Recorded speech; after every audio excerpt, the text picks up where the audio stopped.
Hello everyone, अपन next question करते हैं। ओके, हमारे पास गिवन क्या, हमारे पास गिवन है let alpha be non zero real number. Suppose that, देखो हमारे पास बोल रहा है अल्फा एक नॉन जीरो रियल नंबर, और यहाँ पे इस टाइप से गिवन एक फंक्शन डिफाइन है जिसका हमारा डोमेन क्या है और रियल नंबर, और जिसका को डोमेन क्या है और रियल नंबर, और हमारा एफ क्या है, एक डिफरेंशिएबल फंक्शन है। ओके, इस टाइप से कि हमारे पास यहाँ पे गिवन है F of zero equal to कितना हमारे पास है 2 है। ओके, और हमारे पास यहाँ पे फर्दर गिवन है जब लिमिट हम लोग x tends to minus infinity है तो हमारे पास F of x equal to कितना है 1 है। ओके, और यहाँ पे अपन को फर्दर गिवन है कि F dash X equal to हमारे पास गिवन है alpha F of X plus 3। तो अपन को पूछा है कि बताओ कि इसकी वैल्यू कितनी होगी, ये पूछा है। ओके, चलो देखते हैं इस क्वेश्चन को अपन कैसे सॉल्व करते हैं। ठीक है, तो जो हमारे पास यहाँ पे गिवन है ना उसको पहले नोट डाउन कर लेते हैं। ओके,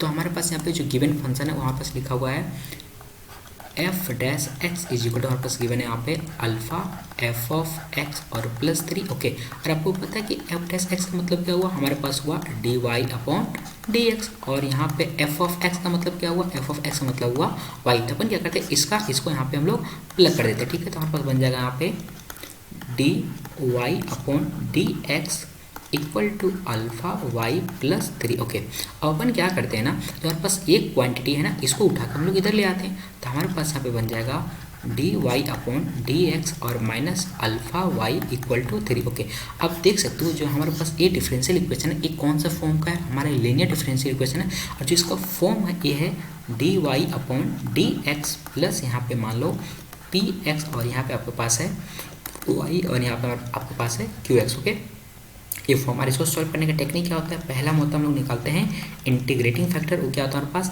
e की power integration P of X और डी एक्स। उसके बाद अपन क्या निकालते हैं हम लोग, दूसरा निकालते हैं इक्वेशन, मतलब कर्व का इक्वेशन, तो y into integrating factor equal to हमारे पास होता है इंटीग्रेशन इंटीग्रेटिंग फैक्टर इंटू हमारे पास होता है यहाँ पे क्यू एक्स और यहाँ पे डी एक्स। ओके, तो अपन क्या करने वाले इस कॉन्सेप्ट को यूज़ करने वाले हैं। ठीक है, तो हम लोग करते हैं, तो हमारे पास यहाँ पे बन जाएगा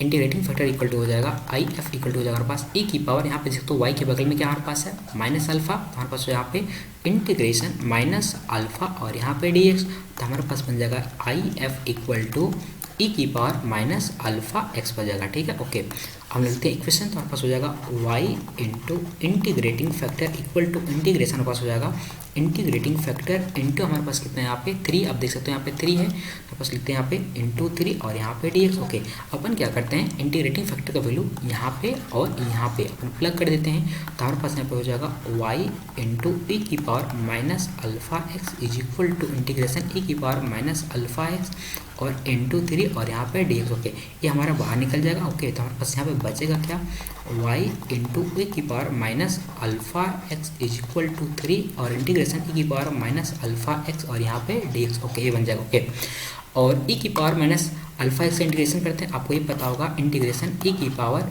ए X D X equal to हमारे पास होता है इंटीग्रेशन ए की पावर एक्स, और जो यहाँ पे एक्स के बगल में रहता है उसको हम डिवाइड कर देते हैं प्लस, इसी कॉन्सेप्ट को हम लोग इसके लिए यूज करेंगे।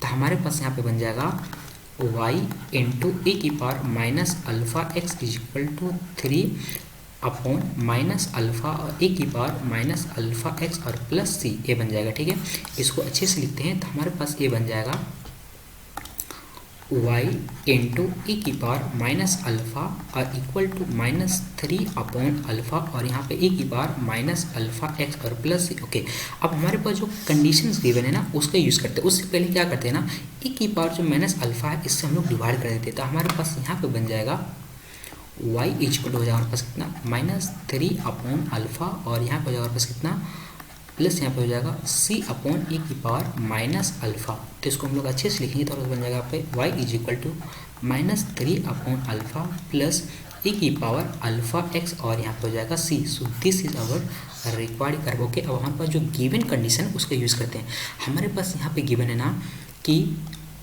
y जीरो का वैल्यू कितना है 2 है, तो अपन इसका यूज़ करते हैं। ठीक है, तो हमारे पास यहाँ पे हो जाएगा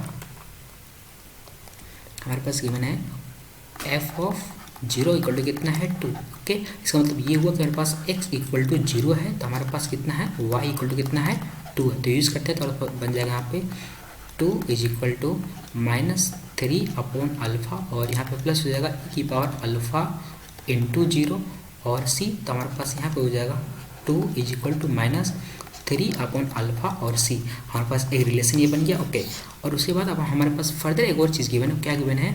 वो ये गिवन है कि जब हमारे पास जब लिमिट लेते हैं इसमें एफ ऑफ एक्स में, तो किसके बराबर हमारे पास है? 1 के बराबर। तो हम अपन इसका भी यूज़ कर लेते हैं, ठीक है।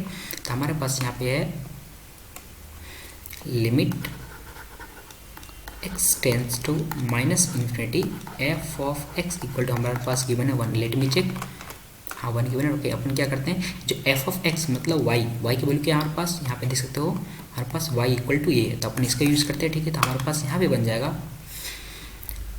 Limit x tends to minus infinity, और यहाँ पे हमारे पास हो जाएगा -3 अल्फ़ा -3 अल्फ़ा प्लस e की पावर अल्फ़ा x, और यहाँ पे हो जाएगा c इक्वल टू हमारे पास कितना होगा? 1। ओके, अब यहाँ पे देख सकते हो हमारे यहाँ पे कोई भी इनडिटर्मिनेट फॉर्म नहीं बन रहा है। तो अपन क्या करें, डायरेक्ट जो हमारे पास x equal to minus alpha, इसको यहाँ पे हम लोग पुट कर देंगे। तो हमारे पास यहाँ पे हो जाएगा -3 अल्फ़ा, और यहाँ पे हो जाएगा हमारे पास प्लस e की पावर माइनस अल्फ़ा इंटू हो जाएगा हमारे पास कितना? इन्फिनिटी, और यहाँ पे हो जाएगा c इक्वल टू 0। और आपको पता है कि e की power minus alpha into infinity मतलब क्या हुआ? e की पावर माइनस इन्फिनिटी, और इसका मतलब क्या हुआ? 1/e की पावर इन्फिनिटी, और इसका मतलब क्या हुआ? 1/इन्फिनिटी, और इसका मतलब क्या हुआ? 0। ओके, इसका मतलब ये पूरा क्वांटिटी हमारा क्या बन जाएगा? पूरा 0 बन जाएगा। इक्वल टू हमारे पास यहाँ पे 0 नहीं 1 है। ओके, यहाँ पर पास 0 नहीं 1 है। ओके, ऐसा बन जाएगा। ओके, तो इसका मतलब ये हुआ कि हमारे पूरा का पूरा बन गया 0। तो बचा क्या? -3 अल्फ़ा इक्वल टू हो गया हमारे पास 1। तो यहाँ पे हमारे पास अल्फ़ा इक्वल टू बन गया -3। ओके, अब जो हमारे पास ये अल्फ़ा का वैल्यू आया ना, इस अल्फ़ा का वैल्यू को अपन यहाँ पे प्लग कर देते हैं। तो हमारे पास क्या निकल जाएगा? सी का वैल्यू निकल जाएगा। तो हम लोग प्लग करते हैं, हमारे पास यहाँ पे हो जाएगा 2 इज इक्वल टू -3 और प्लस सी। तो हमारे पास यहाँ पे c इक्वल टू कितना आ गया? 1 आ गया। ओके, अपन क्या करते हैं, ये c और ये अल्फ़ा दोनों वैल्यू हम लोग यहाँ पे प्लग कर देते हैं। जो हमारे पास ये इक्वेशन है ना, इस इक्वेशन में अल्फ़ा और c का वैल्यू दोनों प्लग करते हैं। तो हमारे पास यहाँ पे बन जाएगा y इज इक्वल टू हो जाएगा -3 हमारे पास अल्फ़ा है और प्लस यहाँ पे e की पावर अल्फ़ा x, और यहाँ पे हमारे पास क्या है? c है। अपन वैल्यू प्लग करेंगे तो बन जाएगा यहाँ पे y इज इक्वल टू -3 यहाँ पे -3, और प्लस हमारे पास हो जाएगा यहाँ पे e की पावर हमारे पास अल्फ़ा का वैल्यू कितना है? लेट मी चेक, अल्फ़ा का वैल्यू हमारे पास -3 और यहाँ पे x, और c का वैल्यू हमारे पास कितना है? c का वैल्यू हमारे पास आया है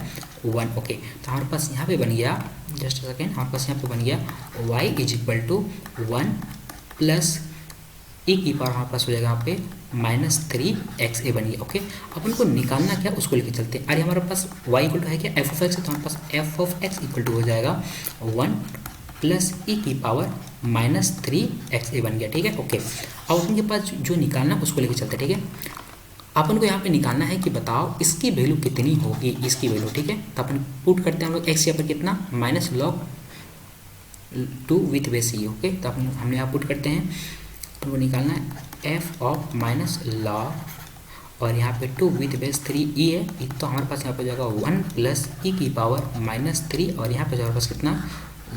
just second, -log2 with base 3। Okay, बन जाएगा। अब देख सकते बेस में e है ना कि 3 है। ठीक है, अब देख सकते तो ये माइनस से माइनस क्या हो जाएगा? प्लस। तो हमारे पास बचेगा यहाँ पे 1 प्लस e की पावर हमारे पास हो जाएगा यहाँ पे 3 log 2 और 3। ओके, इससे आगे बढ़ने से पहले छोटा सा कॉन्सेप्ट आपको याद दिला देती है, इसका हम यहाँ पे यूज़ करने वाले। आप ये पढ़ोगे, यदि यहाँ पे रहता है log m, log यहाँ पे रहेगा मान लो a, और यहाँ पे b। तो जो m है ना, ये हमारा a के माथा पे आ जाता है, मतलब ऐसे log 1 की पावर m और बेस में b, एक ये पढ़ोगे। और दूसरा आप ये भी पढ़ोगे कि यदि आपके पास a की पावर यहाँ पे रहेगा log, और यहाँ बेस में a रहेगा और यहाँ पे b रहेगा, तो अपन क्या करते हैं, ये पूरा का पूरा यदि ये दोनों सेम हुआ, ये दोनों सेम हुआ, तो ये पूरा का पूरा खत्म हो जाता है और बचता क्या? ओनली b बचता है। ओके, ये बचता है। तो इस दोनों कॉन्सेप्ट को हम लोग यहाँ पे यूज़ करने वाले हैं। ठीक है, तो हमारे पास यहाँ पे हो जाएगा, आप देख सकते हो, इसको हम लोग पहले माथे पे पहुँचाएंगे। तो हमारे पास यहाँ पे हो जाएगा 1 प्लस e की पावर log, यहाँ पे 3 नहीं, यहाँ पे e है। ठीक है, और यहाँ पे हमारे पास कितना? हमारे पास हो जाएगा यहाँ पे 2 की पावर 3, और यहाँ पे आप अब देख सकते हो कि ये दोनों हमारा क्या हो गया? ये दोनों हमारा सेम हो गया ना। तो अपन क्या करेंगे, इस पूरे वैल्यू को उड़ा देंगे, हमारे पास सिर्फ बचेगा कौन? ये वाला बचेगा, मतलब 2 की पावर 3। तो हमारे पास यहाँ पे बन जाएगा, 1 प्लस 2 की पावर 3 बोले तो 8, और 1 प्लस 8 कितना हो जाएगा? 9। सो हमारे पास f of minus log 2 with base 3 का, जस्ट अ सेकेंड, बेस में हमारे पास ई है, इसकी वैल्यू कितनी आ गई हमारे पास 9 आ गया। सो this is our final answer. तो हमारा कौन सा ऑप्शन करेक्ट है? ओके, तो हमारा ऑप्शन नंबर हमारे पास बी करेक्ट हो गया।